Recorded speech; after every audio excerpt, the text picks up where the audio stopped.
صلی اللہ علیہ وآلہ وسلم ربی زدنی علما۔ مائی نیم از پروفیسر محمد طاہر۔ الحمدللہ بیٹا، ہم نے آج کلاس نہم ترجمۃ القرآن اس کا جو صورت ہے سورۃ انبیاء کو ڈسکس کر رہا ہوں، ٹھیک ہے۔ چلتا ہوں جی اپنی سورۃ انبیاء کے اس لیکچر کی طرف، جس کے اندر میں نے آپ کو اس کا بامعنی ترجمہ بتانا ہے اور اس کی تفسیر بتانی ہے۔ آیات میں بس ہے 30 سے 35۔ جی پہلا ہے ہمارے پاس اولم یرا، بسم اللہ الرحمن الرحیم، کیا نہیں دیکھا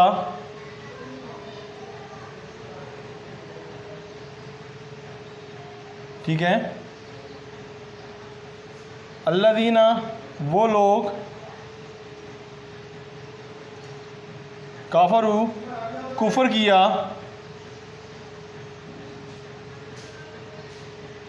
انا کہ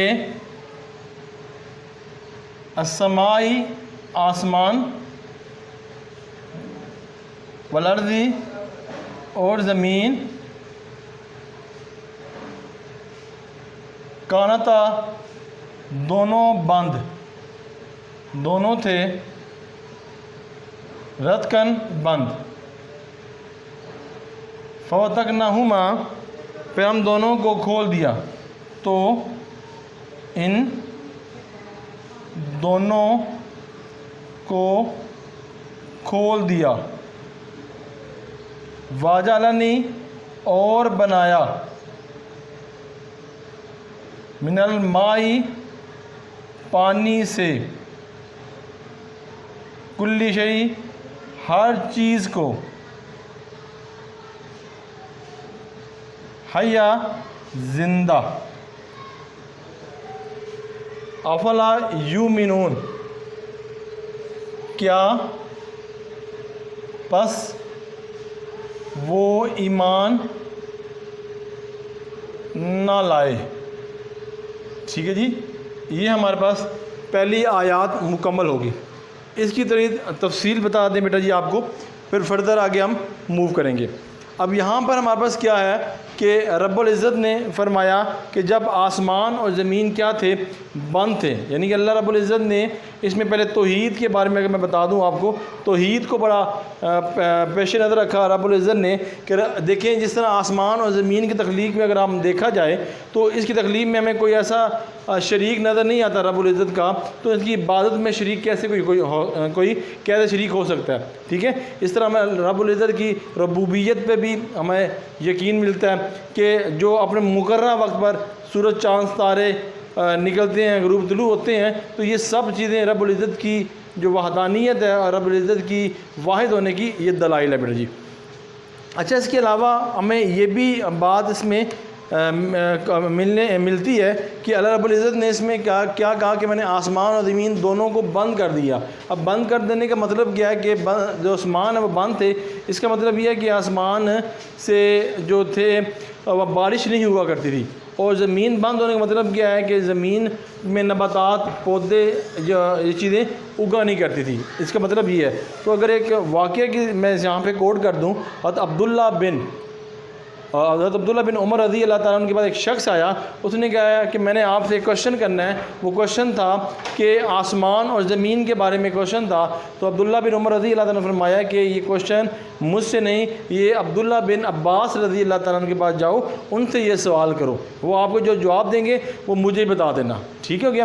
سوال کیا تھا کہ زمین اور آسمان کے بارے میں سوال کرنا تھا۔ اب سوال انہوں نے عبداللہ بن عباس رضی اللہ تعالیٰ کے سامنے جب یہ سوال رکھا تو عبداللہ بن عباس رضی اللہ نے فرمایا کہ آسمان بند ہونے کا مطلب کیا ہے، بارش کا برسنا نہ برسنا، اور کھل جانے کا مطلب ہے کہ بارش کا برس جانا آسمان سے، زمین کا بند ہونے کا مطلب کیا جو نباتات ہے وہ نہ اگنا، اور ان کا کھل جانے کا مطلب ہے کہ نباتات یعنی پودوں کا پیدا ہونا یا اگنا شامل ہے۔ تو یہی بات جا کے حضرت عبداللہ بن عمر رضی اللہ تعالیٰ عنہ کو بتائی، تو انہوں نے کہا کہ اللہ رب العزت نے حضرت عبداللہ بن عباس کو علم سے نوازا ہے۔ تو یہ اس کے اندر میں نے بیٹا یہ واقعہ آپ کو کوٹ کر دیا۔ اچھا، اس کے بعد یہاں پہ پانی اور ہر چیز سے اللہ رب العزت نے کیا کر دیا، انسان کو پانی سے پیدا کیا، ٹھیک ہے جی۔ پانی سے مراد یہاں پہ جو مفسرین ہیں وہ نطفے کی مثال دیتے ہیں کہ ان کو پانی کی تشبیہ دی کہ انسان کی جو پیدائش ہے وہ کس سے ہے؟ نطفے سے ہے، تو اس کو پانی سے انسان کو تشبیہ دی گئی کہ انسان کو پانی سے بنایا۔ اور اس کے بعد یہاں پر ہمیں آخری بات جو زندہ کیا گیا، یعنی ہر چیز زندہ، اور اس پر یعنی کہ وہ سب چیزیں دیکھنے کے باوجود کہ رب العزت نے آسمان زمین کو بنایا، پہلے بند تھے پھر ان کو کھول دیا، اس کے بعد انسان نے تخلیق بتائی کہ تم کس چیز سے بنے ہو، تو یہ کفار والوں کو بتایا کہ یہ ساری چیزیں دیکھنے کے باوجود بھی وہ رب العزت کی وحدانیت کو دل سے تسلیم نہ کر سکے، تو ان کے بارے میں یہ آیات نازل ہوئی۔ کلیئر ہو گیا؟ اب آگے چلتا ہوں۔ اب یہاں سے آگے واجعلنی، اور ہم نے بنایا فی الارض، زمین پر، اور بنایا فی الارض، زمین میں، من الرواسی، پہاڑ، ان تمید بہ، ٹھیک ہے، پہاڑ بنائے کہ وہ ہلنے نہ لگے، وہ ہلنے نہ لگے۔ پھر واجعلنی، اور بنایا، فیہا، اس میں، فجاجن، کشادہ، سبلن، رستہ، لعلہم، تاکہ وہ، یہتدون، راہ پائیں۔ ٹھیک ہے جی، اس آیات 21 سے 30 سے 31 تک آیات ہے، اس میں رب العزت نے کیا فرمایا جی، اس آیات کے بارے میں ذرا آپ کو ڈسکس کر دیتے ہیں۔ تو اس کے اندر آسمان و زمین میں، یعنی کہ یہ یہاں تک واقعہ جو آپ کے سامنے میں لکھا ہے کہ بتایا کہ اللہ رب العزت نے زمین اور پہاڑ بنائے۔ پہاڑ زمین پر اس لیے بنائے کہ زمین کا بیلنس برقرار ہے، انسان وہاں سے آرام سے گزر سکے، اپنے ہر جو کام ہے، جو مصروفیت ہے، وہ اس کام زمین پر چل کر وہ پوری کر سکے، کیونکہ ہم نے آسمان کو بیلنس کرنے کے لیے پہاڑ بنائے۔ پہاڑ کیا اس لیے بنایا کہ پہاڑ زمین جو ہے وہ ہلنے لگنا پڑے، ٹھیک ہے، بیلنسنگ کرنے کے رب العزت نے پہاڑ کو بنایا۔ اس میں کشادہ رستہ بنایا، رب العزت نے کشادہ رستہ کر دیا کہ لوگ اس پر چل کر اپنی جس منزل پر جانا ہے اس منزل پہ ایزیلی جا سکیں۔ یہ رب العزت نے انسان کو یہ تخلیق کر کے اور ان کو یہ رستہ بتا کر، علم دے کر، لوگوں نے اپنے لیے آسانیاں پیدا کر دی، اور رب العزت نے یہاں پر واضح طور بتا دی میں نے پہاڑ اور راستے کیسے کشادہ کیے انسانوں کی رہنمائی کے لیے، انسانوں کی آسانی کے لیے۔ پھر آگے ہے واجعلنی، اور ہم نے بنایا، واجعلنی، اور ہم نے بنایا، سمائی، آسمان پر، آسمان، سقفاً، ایک چھت،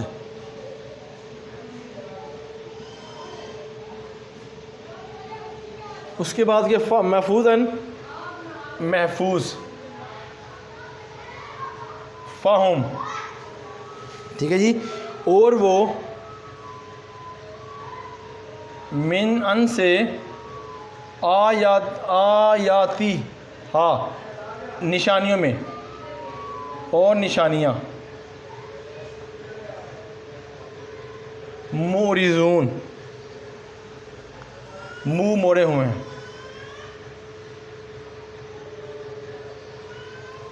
اب اس کے اندر، اس آیات کے اندر، پچھلی آیات کے اندر رب العزت نے کشادہ رستے کے بارے میں بتایا، اب اس آیات کے اندر رب العزت جو بتا رہے ہیں کہ آسمان جو ہے وہ میں نے بغیر ستونوں کے کھڑا کر دیا، ٹھیک ہے، بغیر ستونوں کے میں نے آسمان کو، ایک چھت کو محفوظ کھڑا کر دیا کہ وہ آپ پہ گر نہ پڑے، اور وہ میری نشانیوں سے منہ موڑے ہوئے ہیں۔ یہ واضح نشانی ہے رب العزت نے کہ پہاڑ کو، جو آسمان ہے، بغیر ستونوں کے رب العزت نے کھڑا کر دیا انسان کی آسانی کے لیے، کہ چھت رکھ دی اور زمین رکھ دی کہ اس کے اندر ہے کہ انسان اپنی کام میں مشغول ہے اور میری عبادت کرے۔ تو اس لیے یہ کھلی نشانیوں کو دیکھنے کے باوجود بھی مشرکین جو تھے، جو کافر تھے، وہ پھر بھی اللہ تعالیٰ کی جو وحدانیت ہے، جو اللہ تعالیٰ کے ایک ہونے پہ تسلیم نہیں کرتے۔ یہ ان کے لیے کھلی نشانی ہے، مگر پھر بھی ان کی عقل پر، ان کی آنکھوں پر پردہ ڈالا ہوا ہے۔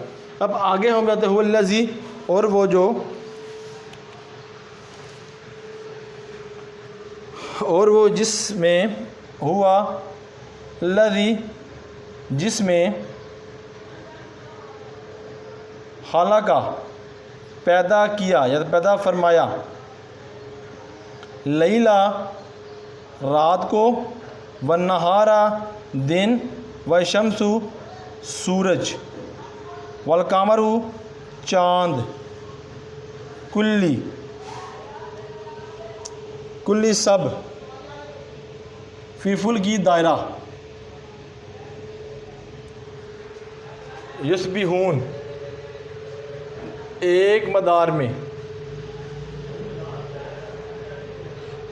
اب اس میں ہمیں کیا سبق دیا گیا اس آیات سے، قرآنی آیات سے؟ رب العزت نے اس میں آسمان کو کہ ایک چھت ہمارے لیے بنائی بغیر ستونوں کے، پھر بنایا کہ اللہ رب العزت نے پیدا کیے، ہر چیز رب العزت کی تخلیق ہے، کچھ بھی رب العزت سے پوشیدہ نہیں ہے۔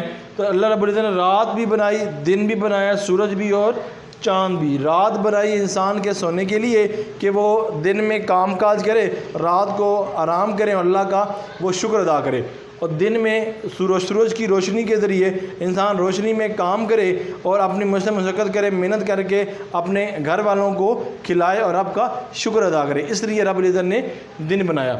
اب سورج ہے، سورج کیا ہوتی ہے؟ روشنی پھیلاتی ہے پورے جگ میں، اور چاند ہے، چاند سے بنایا کہ رات کو روشنی پھیلائے، ٹھیک ہے، لوگوں کے لیے۔ اور یہ سب اپنے اپنے وقت پر اپنے مدار میں گھومتے رہتے ہیں، جو رب العزت نے ان کو ٹائم اور جو طریقہ بتایا ہوا ہے اس طریقے پہ یہ غروب اور طلوع اور یہ سارے کام اللہ رب العزت کی حکم سے یہ چل رہے۔ اس کے باوجود بھی یہ لوگ اس چیز سے غافل ہیں، اور یہ لوگ جو کفار تھے وہ یہی کہتے تھے کہ سورج چاند تارے دن رات اپنی مرضی سے آتے اور جاتے رہتے ہیں، حالانکہ ایسے نہیں ہے۔ اگر ایسا ہوتا تو ان دونوں میں ہم اختلافات بھی ہو جاتے، مگر ایسا نہیں ہے، ہر چیزوں کو چلانے والی ذات رب العزت کی ہے۔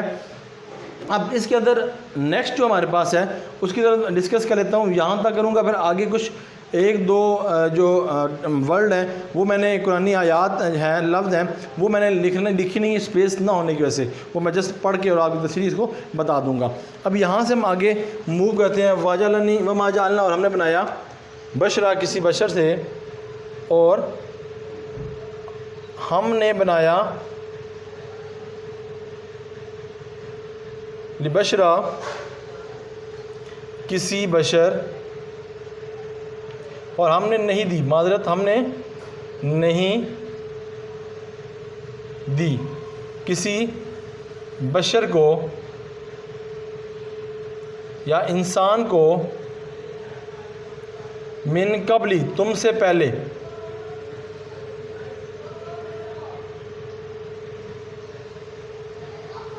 اخلد ہمیشہ رہے، ہمیشہ رہنا، افائن کیا پس اگر متا آپ انتقال فرمائیں گے،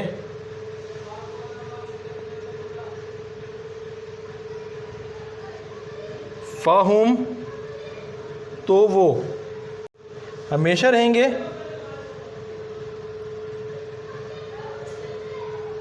اچھا، یہاں پر رب العزت نے بتایا کہ کفار تھے نبی پاک صلی اللہ علیہ وسلم سے، ان کی مخالفت تھی، وہ کہتے تھے کہ رب العزت یعنی کہ نبی پاک صلی اللہ علیہ وسلم کی موت کا انتظار کرتے تھے کہ یہ دنیا سے جب رخصت ہو جائیں گے، پردہ فرما جائیں گے، پھر ہمیں کچھ آرام سکون ملے گا۔ تو رب العزت نے فرمایا کہ اگر آپ محمد صلی اللہ علیہ وسلم دنیا سے رخصت ہوتے ہیں، کیا یہ ہمیشہ رہیں گے؟ کیا تم سے پہلے لوگوں کو بھی ہم نے ہمیشہ اپنی زندگی دی ہے؟ تو ایسا نہیں ہے۔ جس طرح دنیا میں ہر ذی روح کو موت کا ذائقہ چکھنا ہے، تو یہ بھی ایک نہ ایک دن میرے طرف لوٹ کر آنے والے ہیں، ٹھیک ہے۔ یہ کفار جو منافقین تھے اور رب العزت کے جو نبی پیارے حضرت محمد صلی اللہ علیہ وسلم، ان کے بارے میں یہ گمان کرتے تھے۔ اچھا، پھر آگے کیا ہے؟ کل نفس، ہر نفس نے، ہر چیز نے، ذائقہ کس کا؟ موت کا۔ وَنَبْلُوَكُمْ، اگر ہم تمہیں مبتلا کریں گے، ہم تمہیں مبتلا، ٹھیک ہے، ہم تمہیں مبتلا کریں گے، یعنی کہ ہم موت میں تمہیں مبتلا کریں گے. آگے نہیں لکھا گیا تو میں یہاں سے پڑھ دیتا ہوں. بشری بھلائی کے ساتھ، و خیری اور بھلائی سے، فتنتاً آزمائش کے ساتھ، و علینا اور ہماری ہی طرف، ترجعون تم لوٹائے جاؤ گے. ٹھیک ہے، یہ اس میں یہ کہا گیا کہ ہر ذی روح کو، ہر بے جان چیز کو موت کا ذائقہ چکھنا ہے. ہم تمہیں برائی سے، ہم تمہیں بھلائی سے آزمائش دیں گے، میں مبتلا کریں گے، تم ہماری طرف ہی لوٹ کر واپس آنے والے ہو. اس آیات کا یہ ترجمہ تھا. اب اس آیات کے اندر رب العزت نے مصیبت کے بارے میں بتایا کہ جس کے پہ جتنی مصیبت آتی ہے اس کو اتنا ہی اس کا اجر دیا جاتا ہے. ٹھیک ہے، اور مصیبت آنے پر صبر کرنے والے کے لیے انعامات بھی رب العزت نے بتائے ہیں. اب مفسرین جو ہیں مصیبت اور نصیحت پر شکر ادا کرنا، یعنی کہ دو چیزیں بتا رہے ہیں یہاں پہ.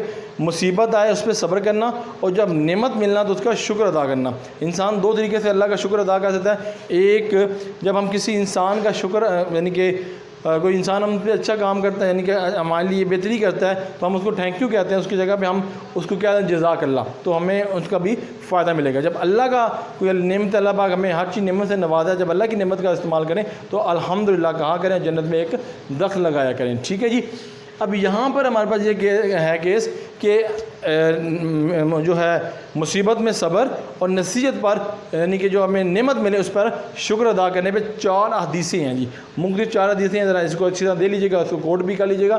اور ساتھ میں پہلی جو میں آپ کو بتا رہا ہوں حدیث حضرت عبداللہ بن سعید رضی اللہ تعالیٰ عنہ نے فرمایا، نبی کریم ختم النبیین صلی اللہ علیہ وآلہ وسلم جس نے مجھ پر ایک مرتبہ درود پاک پڑھا، اس کے لیے رحمت کے 10 دروازے کھول دیے، 10 نیکیوں کو مٹا دیا، 10 گناہوں کو مٹا دیا. اس لیے جب اللہ کے نبی کا نام ہے درود پاک پڑھ لیا کریں. اس میں نے بتایا کہ میرے کوئی کہا کہ اللہ رب العزت نے فرمایا، اللہ نے فرمایا اسے، نبی پاک صلی اللہ علیہ وسلم نے فرمایا، صبر کرنا چاہے گا، جو انسان صبر کرنا چاہے گا اللہ تعالیٰ اسے صبر کرنے کی توفیق عطا فرمائیں گے، اور صبر میں بہتر وہ وسعت عطا فرمائیں گے. ٹھیک ہے، صبر کرنے والے کے لیے وسعت عطا فرمائیں گے، لیکن ہر چیز نہیں، یعنی کہ اسے کوئی چیز کسی پر نہیں کی جائے گی. یعنی کہ جو صبر کرنا چاہتا ہے اس کو اللہ پاک صبر کی جب توفیق دیتا ہے، یہ بس بہت ہی بڑی بات ہے، کیونکہ جب انسان صبر کی نیت کرتا ہے تو رب العزت اس کی مدد کرتا ہے. ایک بات. پھر دوسری جو کوٹ کر رہا ہوں، حضرت انس رضی اللہ تعالیٰ عنہ کے بارے میں فرمایا گیا، رسول اللہ صلی اللہ علیہ وسلم نے فرمایا کہ شکر زیادہ، یعنی کہ جو لوگ میں جانتے ہوں، بے شک زیادہ اجر پر سخت آزمائش ہے. اگر زیادہ اجر لینا ہے تو سخت آزمائش ہے.